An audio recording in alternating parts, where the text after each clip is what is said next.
ഇന്ന് ലീഡേഴ്സ് മോർണിംഗിൽ നമ്മുടെ അതിഥി മറ്റാരുമല്ല, മുഖവുരകളൊന്നും വേണ്ടാത്തൊരു മുഖമാണ്. ശ്രീ വെള്ളാപ്പള്ളി നടേശനാണ് ഇന്ന് ലീഡേഴ്സ് മോർണിംഗിൽ നമുക്കൊപ്പം അതിഥി എത്തിയിരിക്കുന്നത്. SNDP യോഗം general secretary. Good morning Shri Vellappally Natesan, സ്വാഗതം ഹലോ മലയാളത്തിലേക്ക്. വളരെ സന്തോഷം, നമസ്കാരം. നിങ്ങളൊരു അവസരം തന്നതിൽ അങ്ങേയറ്റം സന്തോഷം. ഓ, രാവിലെ ബ്രേക്ക്ഫാസ്റ്റ് കഴിഞ്ഞോ? എല്ലാം കഴിഞ്ഞ് റെഡിയായിരിക്കുകയല്ലേ നിങ്ങളെ കാത്തത്. ഓക്കെ, പുതുവർഷമൊക്കെ എങ്ങനെ ഉണ്ടായിരുന്നു? പ്രത്യേകിച്ച് നിങ്ങളെ ഞാൻ വളരെ ഇഷ്ടപ്പെടുന്ന ഞാൻ ഏറ്റവും ഇഷ്ടപ്പെടുന്ന ഒരു ചാനലിൽ ഒന്നാണ് നിങ്ങൾ. ഞാൻ എല്ലാ ദിവസവും കാണുന്ന ഒരു ചാനലാണ്. നിഷ്പക്ഷവും മാന്യവുമായിട്ട് കാര്യങ്ങൾ കാണിക്കുകയും അഖില ലോകാടിസ്ഥാനത്തുള്ള ന്യൂസ് വരെ കാണിക്കുന്ന ഒരു ചാനലാണ്. ഒരു ചാനൽ സംസ്കാരവും മാന്യതയും മര്യാദയും കാണിച്ച് പ്രവർത്തിക്കുന്ന ഒരു ചാനലാണ്. ഓക്കെ, രാവിലെ തന്നെ ഒരു പോസിറ്റീവ് കമന്റ് കിട്ടുമ്പോൾ അത് അത്രയും സന്തോഷമാണ്. ശ്രീ വെള്ളാപ്പള്ളി നടേശൻ, പുതുവർഷമൊക്കെ എങ്ങനെ ഉണ്ടായിരുന്നു? അല്ല, പുതുവത്സരം ഇപ്പൊ തുടങ്ങിയല്ലേ ഉള്ളു. പുതുവത്സരം തുടങ്ങിയ ഉടനെ എന്നെ കിടന്ന് ആക്രമിക്കാനല്ലേ എല്ലാവരും കൂടെ ശ്രമിച്ചോണ്ടിരിക്കണേ. ഞാൻ എന്നാ തെറ്റ് ചെയ്ത്? ഞാനൊരു സാമൂഹ്യ സത്യങ്ങൾ പറയുമ്പോൾ എന്നെ കടന്നാക്രമിക്കുകയല്ലോ വേണ്ടത്. ഞാനൊരു കാര്യം ചോദിക്കട്ടെ, ശ്രീ വെള്ളാപ്പള്ളി നടേശൻ ഈ അടുത്തിടെ വൻ കലിപ്പിലാണല്ലോ, എന്താ കാര്യം? എന്താ ചോദിച്ചോ കുഞ്ഞെ? ഒരു കലിപ്പും ഇല്ല. ഞാനൊരു പാവം പിടിച്ച സമുദായത്തിൻ്റെ നേതാവായ എന്നെ ഇങ്ങനെ ചില മീഡിയകൾ എന്നെ പോസ്റ്റ്മോർട്ടം ചെയ്യല്ലേ, മതതീവ്രവാദി പറയാത്ത പറഞ്ഞെന്ന് വരുത്തിക്കൊണ്ട് ഈ പട്ടിയെ പേപ്പട്ടിയാക്കി തല്ലിക്കൊല്ലാൻ ശ്രമിക്കുമ്പോൾ അത് എങ്ങനെ സഹിക്കും കുഞ്ഞെ? ഒന്നുമില്ലെങ്കിൽ ഇത്രയും പ്രായമുള്ള ഒരാളല്ലേ ഞാൻ, 89 വയസ്സില്ലേ. ആ വയസ്സുള്ള എന്നോട് കാണിക്കേണ്ട ഒരു മര്യാദ നിങ്ങളെ കുട്ടികളുടെ ചാനൽ എന്താ കാണിക്കാത്തത്? ഒരു ചാനൽ മാത്രമല്ലേ ഇത് കാണിക്കുന്നുള്ളൂ, ബാക്കിയുള്ളൊരു ചാനൽ ഈ രാജ്യത്തില്ലേ? അവരാരും കാണിക്കാത്തത് എന്താണ്? പോരെങ്കിൽ ചാനലും പത്രപ്രവർത്തകരുമായിട്ട് ഒരു കുടുംബ ബന്ധം പോലെയാണ് ഞങ്ങളെല്ലാം ഇവിടെ കഴിയുന്നത്. അവർക്ക് എൻ്റെ വീട്ടിൽ വന്നാൽ തന്നെ എല്ലാ സർവ്വ സ്വാതന്ത്ര്യമുണ്ട്. അവർ ചോദിക്കുന്ന എല്ലാ ചോദ്യങ്ങൾക്കും ഉത്തരം ഞാൻ കൊടുക്കാറുണ്ട്. പിന്നെ എനിക്ക് പറയാനുള്ള പറയിക്കാതെ ഇടയ്ക്ക് കയറി ഈ കുന്തം കൊണ്ട് എൻ്റെ വായി കുത്തിക്കയറ്റാൻ ശ്രമിക്കുന്നത് ശരിയാണോ? നിൽക്കി ഞാൻ പറയാനുള്ള പറഞ്ഞിട്ട് നിങ്ങൾക്ക് പറയാനുള്ള അവസരം തരാമെന്ന് പറഞ്ഞാലും തരിക്കാതെ എന്നെ ഇങ്ങനെ പീഡിപ്പിക്കാൻ ശ്രമിക്കുന്നത് ശരിയാണോ? ഞാൻ മതതീവ്രവാദി എന്നല്ല പറഞ്ഞത്, തീവ്രവാദി എന്നാണ് പറഞ്ഞത്. തീവ്രവാദി എന്ന് പറഞ്ഞാൽ എൻ്റെ അർത്ഥം എന്താണ്? തീവ്രമായി സംസാരിക്കുന്നവൻ തീവ്രവാദി, മിതമായി സംസാരിക്കുന്ന മിതവാദി. അതിനപ്പോൾ വ്യാഖ്യാനിച്ച് ഇടം വരെ കൊണ്ടെത്തിയെങ്കിൽ അതൊന്നും ശരിയല്ല. ഇതിൽ ഞാൻ തീ കുരുത്താണ് കുഞ്ഞ്, വെയിലത്ത് വാടത്തില്ല. ഏത് പ്രതിസന്ധി വന്നാലും അതിനെ തരണം ചെയ്തു പോകാനുള്ള കരുത്തും പിൻവലും എൻ്റെ സമുദായത്തിനുണ്ട്, എനിക്കുണ്ട്.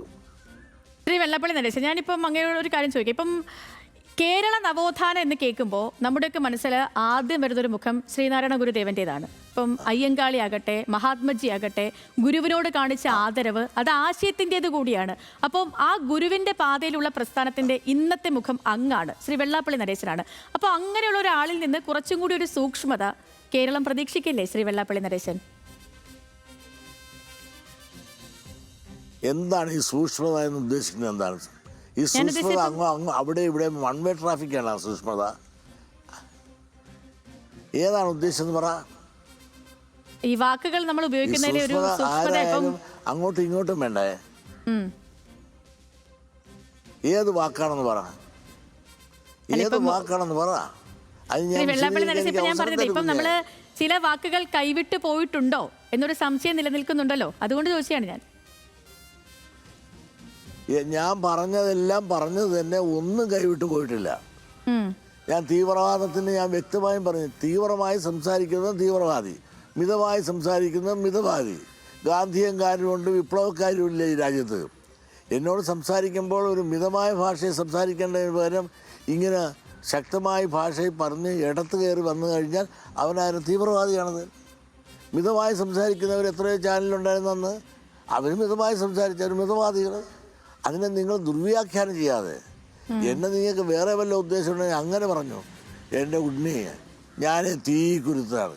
ഇതുപോലെ ഒരുപാട് ആളുകൾ പണ്ട് എന്നെ വേലുപ്പുള്ള പ്രഭാകരൻ്റെ ചാരനാണ്, ഇവിടുത്തെ DC കൊണ്ടൊക്കെ കൊടുത്ത് ഈ രാജ്യം മുടിപ്പിച്ചുകൊണ്ടിരിക്കുന്ന ഞാനാണ്. എന്നെപ്പറ്റി എന്തെല്ലാം അപവാദങ്ങൾ ഇവിടെ ഉണ്ടായിട്ടുണ്ട്. ഇതെല്ലാം കേട്ട് സഹിച്ച് ഞാൻ തീ കുരുത്ത വെയിലത്ത് ശ്രീ വെള്ളാപ്പള്ളി നടേശൻ ഇപ്പൊ മറ്റൊരു കാര്യം, ഇപ്പം ഈ വിവാദങ്ങൾ മാത്രം ഉണ്ടാക്കാൻ ശ്രമിക്കുന്നവരുണ്ടാകില്ല. ഇപ്പം എന്തിലും വിവാദങ്ങൾ തേടുന്ന പലരും നമ്മുടെ സമൂഹത്തിൽ ഉണ്ടാകും. ചിലപ്പോൾ അത് തെറ്റിദ്ധാരണ കൊണ്ടായിരിക്കാം. അപ്പൊ അതുകൊണ്ടുകൂടി ഞാൻ ചോദിക്കണം, ഇപ്പോൾ ഒരു മുസ്ലിം വിരോധിയായിട്ടൊക്കെ കേരളത്തിൽ ഒരു പ്രതിച്ഛായ അറിഞ്ഞോ അറിയാതെ അങ്ങേക്ക് ഉണ്ടായിട്ടുണ്ട്. താങ്കളുടെ ചില വാക്കുകളും അതിന് കാരണമായിട്ടുണ്ടാകാം. അപ്പോൾ അങ്ങനെ ഒരു ഇമേജ് ഉണ്ടാകുന്നതിൽ അങ്ങേക്ക് ദുഃഖം ഉണ്ടായിട്ടുണ്ടോ? അത് മാറണമെന്ന് അങ്ങേക്കൊരു ആഗ്രഹമില്ലേ? കാരണം ഇപ്പം കേരളത്തെ സംബന്ധിച്ചിടത്തോളം ശ്രീ വെള്ളാപ്പള്ളി നടേശനെ ഇങ്ങനെ വിലയിരുത്തിയാൽ പോരല്ലോ. അല്ല, ഞാനേ ഈ മുസ്ലിം വിരോധം എന്ന് പറഞ്ഞ സ്നേഹം എന്ന് പറഞ്ഞ വൺ വേ ട്രാഫിക്കാണ്. ഈ ഒരു സമുദായ സംഘടന എന്ന് നിൽക്കുമ്പോഴും അവരെ എന്നെക്കൂട്ട് എൻ്റെ സഹോദരന്മാർക്കൂട്ട് സ്നേഹിച്ച് പിന്നോക്ക സമുദായ മുന്നണിയെന്നും സംവരണ സമുദായ മുന്നണി എന്നും പറഞ്ഞ് അവരോടൊപ്പം അവർ പറയണ പോലെ പ്രവർത്തിച്ചവനല്ലേ ഞാൻ. എന്തിനു വേണ്ടി? അധികാരത്തിൽ വരുമ്പോൾ, പ്രത്യേകിച്ച് LDF താഴെ ഇറക്കി UDF ഭരണത്തിൽ വരുമ്പോൾ നമ്മുടെ എല്ലാ കുറവുകളും പരിഹരിക്കാമെന്ന് വന്നിട്ട് അവർ അധികാരത്തിൽ കയറിയിട്ട് എന്ത് തന്നു? അത് പിന്നെ ഉത്തരം പറ. അത് മുസ്ലിം വിരോധമാണ്.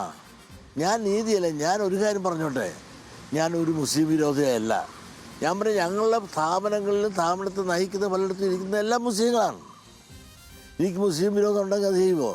നിങ്ങളൊരു കാര്യം മനസ്സിലാക്കണം, ഞാൻ ഒരിക്കലും മുസ്ലിം വിരോധിയല്ല, ഒരു ക്രിസ്ത്യൻ വിരോധിയല്ല. അതുപോലെ ഞാൻ എല്ലാവരും വളരെ സ്നേഹമായി പെരുമാറി. നിങ്ങൾ അന്ന് ആലോചിച്ചു, ഞാൻ അവരുടെ എല്ലാ കാര്യത്തിലും കാന്തപുരം ഞാൻ ഒരുപാട് സ്നേഹിച്ച ആളാണ്. അദ്ദേഹം പോലും ഈ വിഷയം വന്നപ്പോൾ എന്താണെന്ന് എന്നോടൊന്ന് വിളിച്ചു ചോദിക്കേണ്ടതല്ല. ഞാൻ വിദ്യാഭ്യാസ സ്ഥാപനം ഇല്ലെന്നേ ഞാൻ പറഞ്ഞോളേ. മലബാർ പ്രദേശത്തെ അത് തരേണ്ട അധികാരം ഉണ്ടായിരുന്നപ്പോൾ തരാത്തതിനെ ചോദിക്കുകയും അന്ന് ഇവരെല്ലാം എടുത്തപ്പോൾ തരാതിരുന്നതിനെ ചോദ്യം ചെയ്യുകയും ചെയ്തപ്പോൾ അത് മുസ്ലിം വിരോധമായിട്ടല്ല, സാമൂഹ്യ നീതി ഭരണത്തിൽ വന്നപ്പോൾ തരാത്തതിൻ്റെ പേരിൽ ചോദിച്ചാൽ അത് വർഗീയമല്ല. അതോടൊപ്പം തന്നെ ഞാൻ ഏറ്റവും പ്രതീക്ഷിച്ചിരുന്നു തങ്ങൾ. ആ തങ്ങൾ കുടുംബം എന്ന് പറഞ്ഞാൽ തന്നെ അവർ ശാന്തിയുടെയും സമാധാനത്തിൻ്റെയും പ്രാവുകളെ പറത്തുന്ന ആളുകൾ എന്നുള്ള സങ്കല്പമാണ്. ഞാൻ ഈ ആരോപണങ്ങളെല്ലാം പറയുമ്പോൾ അതിനും ഇതിനകത്ത് എണ്ണയിൽ തീയൊഴിക്കാണ്.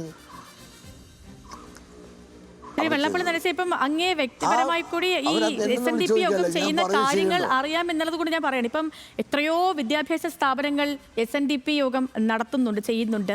ഈ ശ്രീനാരായണ ധർമ്മപരിപാലന സംഘത്തിൻ്റെ ഒക്കെ നേതൃത്വത്തിൽ എത്രയോ പാവപ്പെട്ട കുഞ്ഞുങ്ങളുടെ വിദ്യാഭ്യാസം സൗജന്യമായി ചെയ്യുന്നുണ്ട്. അതൊന്നും ഈ മതമോ ജാതിയോ ഒന്നും നോക്കി ചെയ്യുന്നതല്ല, കാര്യങ്ങളും ഒക്കെ അറിയാവുന്നതാണ്. അപ്പം അങ്ങനെയുള്ളൊരു സമുദായത്തിന്റെ തലപ്പത്തിരിക്കുന്ന ഒരു വ്യക്തിയെ ഈ രീതിയിലൊക്കെ ഒരു മുസ്ലിം വിരോധിയായിട്ടൊക്കെ ഒരു കൂട്ടർ അങ്ങനെ വിലയിരുത്താൻ ശ്രമിക്കുന്നത് അതിനെ മാറ്റണ്ടേ? അല്ല, മാറ്റാൻ ഞാൻ എന്ത് ചെയ്യണം? ആത്മഹൂതി ചെയ്യണോ? ചെയ്യാം.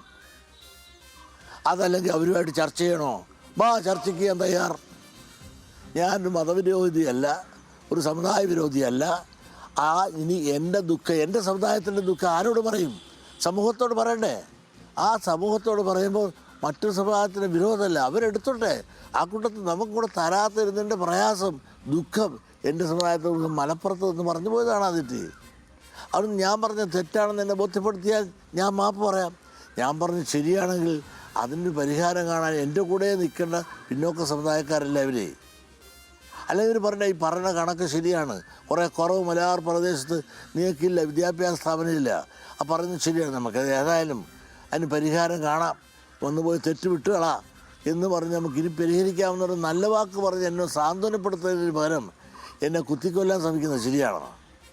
വാക്കുകൾ കൊണ്ട് അത് വിദ്വേഷം. ഇവിടെ മതവിദ്വേഷം വരുത്തുകയല്ല, നമുക്ക് മതസമന്വയമാണ്.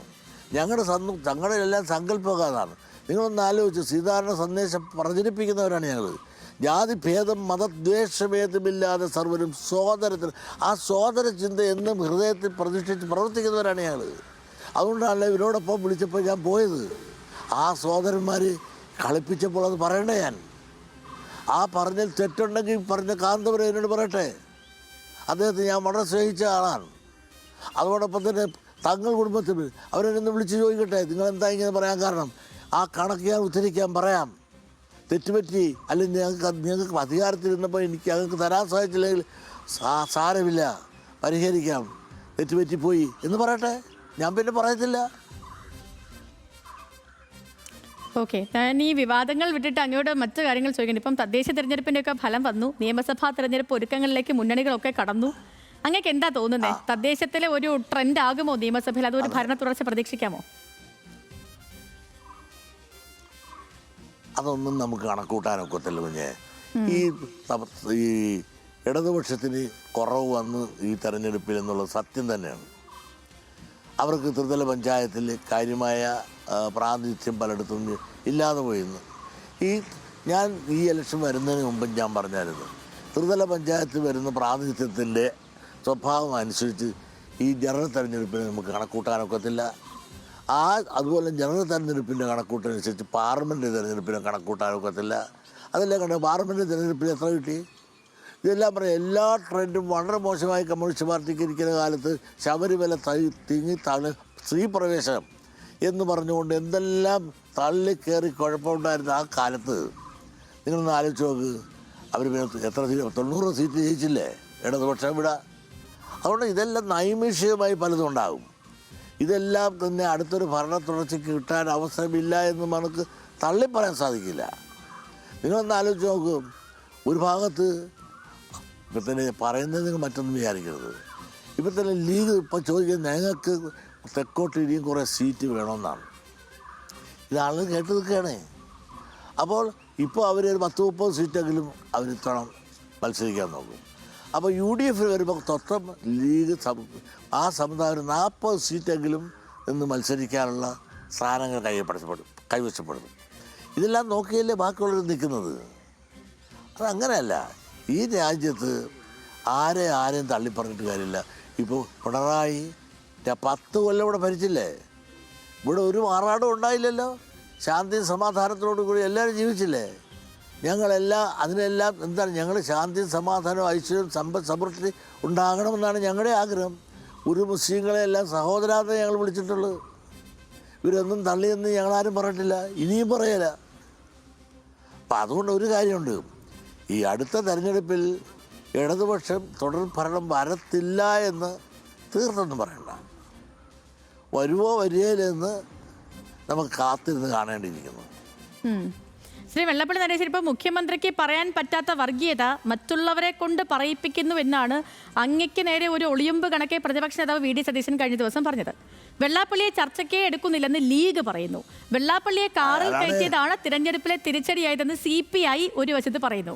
പക്ഷേ മുഖ്യമന്ത്രിക്കും CPIM-നും ഇങ്ങനെ ഒരു അഭിപ്രായവും ഇല്ല. കഴിഞ്ഞ ദിവസം NSS തിരഞ്ഞെടുപ്പിലെ നിലപാട് സമദൂരമാണെന്ന് പ്രഖ്യാപിച്ചു. ഈ തിരഞ്ഞെടുപ്പിൽ SNDP യോഗത്തിന്റെ നിലപാട് പ്രഖ്യാപിക്കാൻ സമയമായിട്ടുണ്ടോ ശ്രീ വെള്ളാപ്പള്ളി നടേശൻ? SNDP യോഗം പണ്ടും SNDP യോഗത്തിൻ്റെ എല്ലാ പാർട്ടിയും ഉണ്ട്. കോൺഗ്രസ് ഉണ്ട്, കമ്മ്യൂണിസ്റ്റ് ഉണ്ട്, അതോടൊപ്പം തന്നെ ലീഗിനോട് താല്പര്യമുള്ളവരുണ്ട്, RSSകാരുണ്ട്. അതുകൊണ്ട് SNDP യോഗം ഒരു രാഷ്ട്രീയ തീരുമാനം എടുക്കത്തില്ല. അവർക്ക് ഇഷ്ടമുള്ളവർക്ക് വോട്ട് ചെയ്യാം. കാരണം NSS സമദൂരാണല്ലോ എടുത്തത്. കാരണം ഞങ്ങൾക്കല്ല SNDP യോഗം ഒരു തീരുമാനം എടുത്തു കഴിഞ്ഞാൽ ഞങ്ങൾ പറയേണ്ടത് എല്ലാവരും വോട്ട് ചെയ്യുമെന്ന് വിചാരിക്കുന്ന ഒരു മടയനല്ല ഞാൻ. ഞങ്ങളുടെ സമുദായത്തിൽ അവർ പ്രബുദ്ധരാണ്. അവരെല്ലാം അവരുടേതായ രാഷ്ട്രീയ അഭിപ്രായം അനുസരിച്ച് പ്രവർത്തിക്കട്ടെ. എന്നെ സംബന്ധിച്ചിടത്തോളം ഞാൻ നോക്കുന്നത് സമുദായത്തിൻ്റെ കെട്ടുറപ്പ്, അതിനകത്ത് രാഷ്ട്രീയം കയറി തല്ലിക്കലക്കാൻ ആരും വന്നാലും ഞാൻ സമ്മതിക്കില്ല. അതുകൊണ്ടല്ലേ 30 കൊല്ലം ഞാൻ കൊണ്ടു നടന്നല്ലോ. സതീശൻ കുറേ നാളായി പണി തുടങ്ങിയിട്ട്. ഈ പണിയൊന്നും സതീശൻ്റെ ഒരു പണി ഇതിനകത്ത് നടക്കലപ്പാ. പുറത്ത് നടന്ന് വല്ലതൊക്കെ പറഞ്ഞു നടക്കാൻ സാധിക്കും സതീശന്. ഞങ്ങൾ എന്തിനു ഉപദ്രവിക്കും നിങ്ങൾ? കാരണം ആരത്തും സൂചിപ്പിക്കാനാണ്. മുസ്ലിം ലീഗിനെ സൂചിപ്പിക്കാൻ വേണ്ടിയിട്ട് കോൺഗ്രസിലെ പലത് ചെറുതും വലുതും. ഒരാളെന്താ പറയുന്നത്, എൻ്റെ ഫ്ലക്സ് കരിയോയിൽ ഒഴിച്ച് കത്തിക്കാൻ അവന് പ്രൈസ് കൊടുക്കുന്നതാണ് യൂത്ത് കോൺഗ്രസ് കാരൻ പറഞ്ഞത്. അതിന് മറുപടി എന്താ പറയാത്തത്? അതിന് വർഗീയതയില്ലേ? അതെന്താ നിങ്ങളും ഉണ്ടാത്തത്? അതെന്താ ആരും പ്രതികരിക്കാത്തത്? അപ്പം എന്നെ മാത്രം വർഗീയമായി വക്കരിച്ച് കാണിച്ചുകൊണ്ട് ശ്രീ വെള്ളാപ്പള്ളി നടേശൻ, അങ്ങേ ഏതെങ്കിലും മുന്നണികൾ അല്ലെങ്കിൽ ഏതെങ്കിലും ഒരു വിഭാഗം അങ്ങേ ബോധപൂർവ്വം ടാർഗറ്റ് ചെയ്യുന്ന എന്നൊരു തോന്നൽ അങ്ങേക്കുണ്ടോ? തീർച്ചയായിട്ടും ഉണ്ടല്ലോ. ഈ ലീഗിൻ്റെ ടാർഗറ്റ് തന്നെ. ഞാൻ വിഷയം പറയുമ്പോൾ ആ വിഷയത്തിൽ നിന്ന് പറയാതെ അവരെന്നെ വർഗീയവാദിയാക്കണമെന്തിനാണ്? ഞാൻ സ്കൂളും കോളേജും മലപ്പുറത്ത് തരാത്ത കാര്യം പറയുമ്പോൾ ആ കാര്യത്തിൽ നിന്ന് സംസാരിക്കേ. അത് പറയാതെ ഉടനെ വിഷയം മാറ്റി മുസ്ലിം സമുദായത്തെ മൊത്തം ആക്രമിച്ചു. ഞാൻ ആക്രമിച്ചില്ലല്ലോ. ലീഗ് എന്ന് പറഞ്ഞ ആ സംഘടന, ആ പാർട്ടി ഞങ്ങളെ വഞ്ചിച്ച കാര്യം പറയുമ്പോൾ ആ സമുദായത്തെ മൊത്തം എന്നെ വഞ്ചിച്ചു എന്ന് ഞാൻ പറഞ്ഞോ? അപ്പോൾ പറയാത്തത് പറഞ്ഞു എന്ന് പറഞ്ഞുകൊണ്ട് പ്രചരിപ്പിക്കുക. അതാണ് ഞാൻ മുമ്പ് പറഞ്ഞില്ലേ, ആടിനെ പട്ടിയാക്കി പട്ടിയെ പേപ്പട്ടിയാക്കി തല്ലാനും അതിനെ പ്രചരിപ്പിക്കാനും ഓരോ മണി പവറും മസിൽ പവറും മാൻ പവറും അവർക്കുണ്ട്. അത് നേടിക്കൊണ്ട് നടത്തുന്ന പല ചാനലും ഉണ്ട്. അതിന് പിൻബലം കൊടുക്കുന്ന ആളുകളുണ്ട്. അതിനുവേണ്ടി എഴുതുന്ന ആളുകളുണ്ട്, എഴുത്തുകാരുണ്ട്, അതിൻ്റെ പ്രതിഫലം മേടിക്കുന്നവരുണ്ട്. അങ്ങനെ പലരും കാണും. ഈ എഴുത്തൊന്നും എന്നെ ബാധിക്കില്ല. എൻ്റെ സമുദായം എൻ്റെ കൂടെ ഒറ്റക്കെട്ടാ. നിങ്ങൾ ഞാൻ വെല്ലുവിളിക്കരുത്. അടുത്ത തെരഞ്ഞെടുപ്പ് വരുന്നുണ്ട്. വെള്ളാപ്പള്ളി നടേശൻ ഇപ്പൊ കഴിഞ്ഞ ദിവസം ഞാൻ കുറച്ച് മുന്നേ പറഞ്ഞതുപോലെ തന്നെ മുഖ്യമന്ത്രിക്ക് പറയാൻ പറ്റാത്ത വർഗീയത ഇപ്പം അങ്ങേ കൊണ്ടടക്കം പറയിപ്പിക്കുന്നു എന്നാണ് പ്രതിപക്ഷ നേതാവ് അടക്കം പറയുന്ന ഒരു കാര്യം. അപ്പോൾ അത് ഈ ഒരു കാഴ്ചപ്പാട് അത് തിരുത്തപ്പെടേണ്ടതല്ലേ? അത് മുസ്ലിം ലീഗിനെ സൂചിപ്പിക്കാനേ അത് തിരുത്തപ്പെടേണ്ടതാ. പറഞ്ഞവനാ തിരുത്തേണ്ടത്. കാരണം മുസ്ലിം ലീഗിന് ഇനി പറയാൻ പാടില്ല. മുസ്ലിം ലീഗിനെ തൃപ്തിപ്പെടുത്താൻ കോൺഗ്രസ്സുകാർ പറയുന്നതാണ്. ഈ കോൺഗ്രസ്സുകാരെ സംബന്ധിച്ചുള്ള അവരെങ്ങനെ അവർക്ക് സ്വന്തമായി നിൽക്കാനൊന്നും ഇല്ലല്ലോ. ലീഗിൻ്റെ പിൻബലമില്ലെങ്കിൽ അവർക്ക് കേരള രാഷ്ട്രീയത്തിൽ അവർ സീറോ ആയല്ലേ. അവർ ഹീറോ ആയി നടക്കണമെങ്കിൽ ലീഗിൻ്റെ പിൻബലം വേണം. അപ്പം ലീഗിനെ തൃപ്തിപ്പെടുത്തുവാൻ വേണ്ടി ചാടിക്കടിക്കാതെ കുഞ്ഞിരാമ എന്ന് പറഞ്ഞാൽ എന്ത് കുഞ്ഞിരാമ പണിയും ഈ കോൺഗ്രസ്സിൽ പലരും ചെയ്യും. അതിന് ഞാൻ എന്ത് മറുപടി പറയാനാണ്? ശ്രീ വെള്ളാപ്പള്ളി നടേശൻ ഇപ്പോൾ ഈ വിഷയങ്ങളിലൊക്കെ ഒരു ചർച്ചയ്ക്ക് അങ്ങ് തയ്യാറാണോ? ഇപ്പോൾ ലീഗുമായിട്ടാണെങ്കിലും UDF-ഉമായിട്ടാണെങ്കിലും ഒക്കെ ഒരു ചർച്ചയ്ക്ക് അങ്ങ് തയ്യാറാണോ? റെഡിയാണല്ലേ ഞാൻ. ഞങ്ങൾക്ക് കിട്ടേണ്ട തരാതെയും കിട്ടിയ കാര്യത്തെ പറ്റി ഞങ്ങളുടെ കുറവും ചർച്ച ചെയ്യാൻ തയ്യാറാണ്. അത് പണക്കാട്ടിനെ കൂട്ടുള്ള ആളുകൾ ഏകപക്ഷീയമായി ഈ എരുതിയിൽ എണ്ണൊഴിക്കാൻ പോയി ഒന്നും ഞാൻ ഒരിക്കലും പ്രതീക്ഷിച്ചില്ല.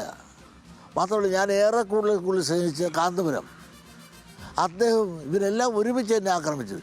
ഞാൻ പറയുന്നത് നേരാണോ ശരിയാണെന്നൊന്നും ഫോൺ ചെയ്ത് ചോദിക്കാമല്ല, അല്ലെങ്കിൽ നമുക്കൊന്ന് സംസാരിക്കണമെന്ന് പറയാമല്ലോ. അതൊന്നും ചെയ്തില്ലല്ലോ അവർ. ശ്രീ വെള്ളാപ്പള്ളി നടേശൻ മറ്റൊരു കാര്യം, ഇപ്പം ഇങ്ങനെ ഒരു ഗുരുതരമായ ഒരു സ്ഥിതിവിശേഷം അവിടെ ഉണ്ടെങ്കിൽ ഇപ്പം ഈ SNDP യോഗത്തിന്റെ വിദ്യാഭ്യാസ സ്ഥാപനങ്ങൾ ചെയ്യുന്ന നല്ല പ്രവർത്തികളൊക്കെ നേരിട്ട് ബോധ്യമുള്ള ഒരാളാണ് ഞാൻ എന്നതുകൂടി കണ്ട് ഞാൻ ചോദിക്കുകയാണ്. അപ്പോൾ ഇക്കാര്യങ്ങളൊക്കെ ഏതെങ്കിലും ഒരു ഘട്ടത്തിൽ സർക്കാരിൻ്റെ അടുത്ത് സൂചിപ്പിക്കുകയോ ഈ കാര്യങ്ങൾ പറയുകയോ ഒക്കെ ചെയ്തിരുന്നു അങ്ങ്? ഏത് സർക്കാർ? ഈ സർക്കാരില്ല. ഈ സർക്കാരിലാണോ? അതെ അതെ അതെ. അതാ മുൻ സർക്കാർ. ഏതെങ്കിലും സർക്കാർ, മുൻ സർക്കാരുകളിലോ ഈ സർക്കാരിലോ അങ്ങ് ഈ കാര്യം സൂചിപ്പിച്ചിരുന്നോ? ഈ സർക്കാരിനൊക്കെ പറഞ്ഞിട്ടില്ല. കാരണം അതൊരു പോളിസി ആയിട്ട് വരുമ്പോൾ അപേക്ഷ കൊടുക്കാമെന്ന് വിചാരിച്ച് ഞങ്ങൾ എപ്പോഴും മുൻ സർക്കാരിനെ പറ്റി എടുത്തെടുത്ത് പറയാൻ കാരണം അവർ വരാൻ വേണ്ടിയിട്ടല്ലേ. ഞങ്ങൾ പിന്നോക്ക സമുദായം എന്നൊക്കെ പറഞ്ഞ് മുന്നണിയായി ചേർന്ന് ലീഗും ഞങ്ങളെല്ലാം കൂടെ ചേർന്ന് സംവരണ സമുദായ മുന്നണി ഉണ്ടാക്കി ഇടതുപക്ഷത്തിനെ ഇറക്കി UDF വരാൻ വേണ്ടി ഞങ്ങൾ ഒന്നിച്ച് നിന്നവരല്ലേ. അപ്പോൾ അവരിൽ നിന്ന് ഞങ്ങൾക്ക് നീതി കിട്ടാതെ വരുമ്പോഴാണ് ഞങ്ങളുടെ ഈ സങ്കടം പറയുമ്പോൾ എൻ്റെ സമുദായത്തിൻ്റെ ദുഃഖവും സങ്കടമാണ് ഇപ്പോൾ പറയണത്. ആ നില എന്താ കാണാത്തത്? അപ്പോൾ ഞങ്ങൾ തന്നില്ല, അപ്പോൾ ഇടതുപക്ഷം തന്നാ എന്ന് ചോദിച്ചാൽ ഇവരാരും തന്നിട്ടില്ല. ശങ്കർ ഇരിക്കുന്ന കാലത്ത് തന്നിട്ടുള്ളൂ ഞങ്ങൾക്ക്. 60 കൊല്ലം കഴിഞ്ഞ് അദ്ദേഹം മരിച്ചിട്ട്. അതിനുശേഷം ആരെന്ത് തന്ന്? ബേബി ജോൺ ഇരിക്കുന്ന കാലത്ത് 3 കോളേജ് തന്നു. അതിനുശേഷം ഉമ്മൻചാണ്ടി ഇറങ്ങാൻ നേരത്ത് അര. ഈ 60 കൊല്ലത്തുള്ളിൽ ബാക്കിയുള്ളവരെന്തെല്ലാം ഒപ്പിട്ടെടുത്തുകൊണ്ട് പോയി നിങ്ങളൊന്ന് ഞാൻ പറഞ്ഞൊരു കമ്മീഷനെ വെച്ച് ഒരു കണക്കെടുക്കാൻ തയ്യാറുണ്ടോ? ഇതെല്ലാം സർക്കാരിൻ്റെ ശമ്പളമാണ് കൊടുക്കുന്നത്, UGC ശമ്പളമാണ്. ഞങ്ങൾ എന്ന് ഈ തൊഴിലുറപ്പിലേ നടക്കണമെന്നാണ് നിങ്ങൾ പറയണത്. ഞങ്ങൾക്ക് ഇതുപോലെ വിദ്യാഭ്യാസവും ശമ്പളമൊക്കെ കിട്ടുമായിരുന്നു എങ്കിൽ ഞങ്ങളും പല നിലയിൽ ഉയർന്നു വന്നേനാ. ആ സങ്കടമാണ് ഞങ്ങൾ പറയണത്, ഞങ്ങളുടെ ദുഃഖമാണ് പറയണത്. അത് ഹൃദയം പൊട്ടി പറയാണ്. ഈ കസേരയിൽ ഇരുന്നുകൊണ്ട് എൻ്റെ സമുദായത്തിൻ്റെ കാര്യം ഞാൻ പറയണ്ടേ? ഓക്കെ, നിശ്ചയമായും. ശ്രീ വെള്ളാപ്പള്ളി നടേശൻ, ഇപ്പോൾ രാവിലെ എഴുന്നേറ്റ് വന്നിട്ട് അങ്ങോട്ട് ഇത്തരം കാര്യങ്ങളൊക്കെ ചോദിക്കുക എനിക്കും ഭയങ്കര സങ്കടമുണ്ട്. പക്ഷേ ഒരാളുടെ മൂഡ് പോകുന്ന കാര്യങ്ങൾ കൂടിയാണല്ലോ. പക്ഷേ എങ്കിലും ഇപ്പം നിലവിൽ നിൽക്കുന്ന വാർത്ത ഇതായതുകൊണ്ട് ഞാൻ ഇക്കാര്യങ്ങളൊക്കെ ചോദിച്ചതാണ്. ശ്രീ വെള്ളാപ്പള്ളി നടേശൻ, ഇപ്പം താങ്കൾ കൂടി മുന്നിൽ നിന്നുകൊണ്ടാണല്ലോ. എനിക്കൊരു മൂടും പോയില്ല. ഓക്കെ. ഇപ്പൊ അങ്ങ് കൂടി മുന്നിൽ നിന്നുകൊണ്ടാണല്ലോ BDJS ഉണ്ടാക്കിയത്. ഇപ്പം 3ാം പിണറായി സർക്കാർ വരുമെന്ന് അങ്ങ് തന്നെ പറഞ്ഞു. അപ്പോൾ BDJSന്റെ ഒരു ഭാവി ഇനി എന്തായിരിക്കും? അവരുടെ ഇനി ഒരു പൊളിറ്റിക്കൽ സ്റ്റാൻഡൊക്കെ എന്തായിരിക്കും ശ്രീ വെള്ളാപ്പള്ളി നടേശൻ? അത് അവർ തീരുമാനിച്ചു. ഞാൻ ഒരു കാര്യം നിങ്ങളോട് തുറന്നു പറയാണ്. BDJSന്റെ പൊളിറ്റിക്കൽ സ്റ്റാൻഡിനോ അവരുടെ അഡ്വൈസറായിട്ടോ അതിലൊന്നും ഞാൻ ഇടപെടാറില്ല. സത്യസന്ധമായി ഞാൻ പറയുന്നത്.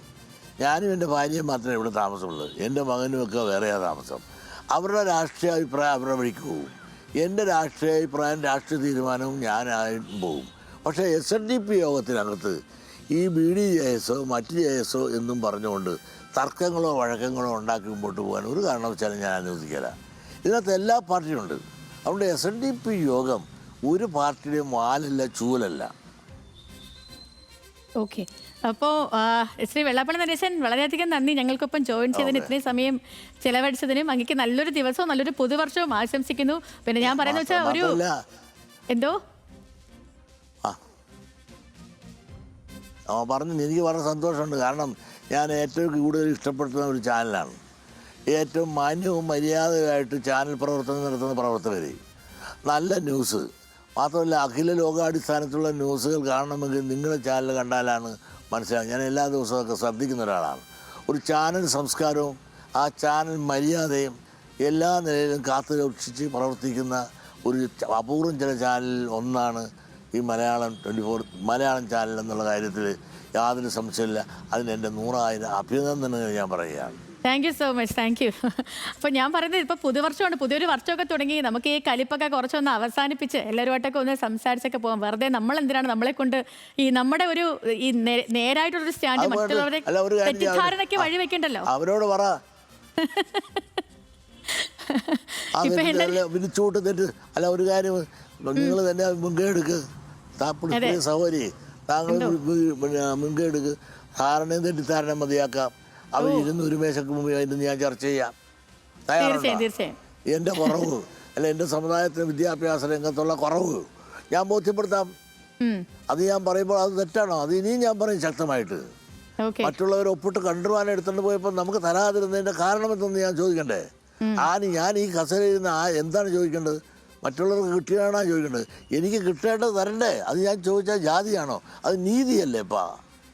പിന്നെ അവർക്ക് വേണ്ടി പറയാൻ പലരും കാണും. കാരണം പണമാണല്ലോ, പണത്തിക്കും ഇതേ പരന്തും പറക്കാതെന്നാണ് പറയണത്. എൻ്റെ കയ്യിലൊന്നുമില്ല. ഞാൻ പാവം പിടിച്ച സമുദായമാണ്. എണ്ണത്തിൽ കൂടുതലുണ്ടെങ്കിലും സമ്പത്തിൽ കുറവാണ്. ഞങ്ങളെല്ലാം തൊഴിലുറപ്പുകാരാണ്. എന്നും ഈ തൊഴിലുറപ്പിൽ തന്നെ കിടക്കണം. ടാപ്പിംഗ് തൊഴിലാളിയായി കിടക്കണം. ഇതാണ് പലരുടെയും ചിന്ത. ഇവന് 10 വിദ്യാഭ്യാസം കൊടുത്താൽ അവൻ ഇവരും വളരും. ആ വിദ്യാഭ്യാസ സ്ഥാപനം തരുന്ന വിദ്യ കൊണ്ട് പ്രബുദ്ധരാകാൻ തുടങ്ങി. വിദ്യാഭ്യാസം തരണ്ടേ മിസ്റ്ററെ? വിദ്യാഭ്യാസ സ്ഥാപനം ആര് തരുന്നു? ശങ്കർ ശേഷം ആര് തന്നു പറ?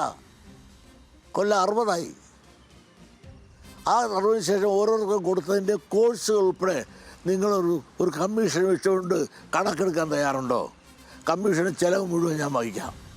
അപ്പോഴറിയാം ഓരോ സമുദായം എന്തുമാത്രം ട്രഷറി ചോർത്തിക്കൊണ്ട് പണം കൊണ്ടുപോകുന്നുണ്ട്.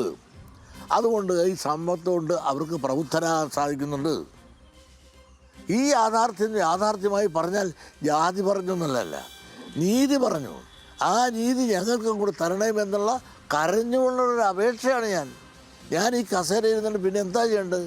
SNDP ജനറൽ സെക്രട്ടറി എന്ന നിലയിൽ ഇരുന്ന് ഈ കസേര ഇരുന്നുണ്ട് ആ സമുദായത്തിൻ്റെ ദുഃഖം ദുരിതം കരഞ്ഞു പറഞ്ഞാൽ ഇത് ഞാൻ ചങ്കെടുത്ത് കാണിച്ചാലും നിങ്ങൾ ചെത്തിപ്പൂവാണെന്ന് പറയരുത്. ചങ്കാണെന്നും ചെത്തിപ്പൂവാണെന്ന് പറഞ്ഞു ഞാൻ ചങ്കെടുത്ത് കാണിച്ചാലും നിങ്ങൾ ചെത്തിപ്പൂവാണ് എന്ന് പറഞ്ഞുകൊണ്ട് ഞങ്ങളെ തകർക്കാനും തളർത്താനും ശ്രമിക്കരുത്. ദൈവം പോയിക്കില്ല. അത്ര മാത്രമേ എനിക്ക് പറയാനുള്ളൂ. ശ്രീ വെള്ളാപ്പള്ളി നടേശൻ, ഒരുപാട് സന്തോഷം ഞങ്ങൾക്കൊപ്പം ജോയിൻ ചെയ്ത്. നല്ലൊരു ദിവസവും നല്ലൊരു പുതുവർഷവും ആശംസിക്കുന്നു. എല്ലാവിധ ആശംസകളും അങ്ങേക്ക്.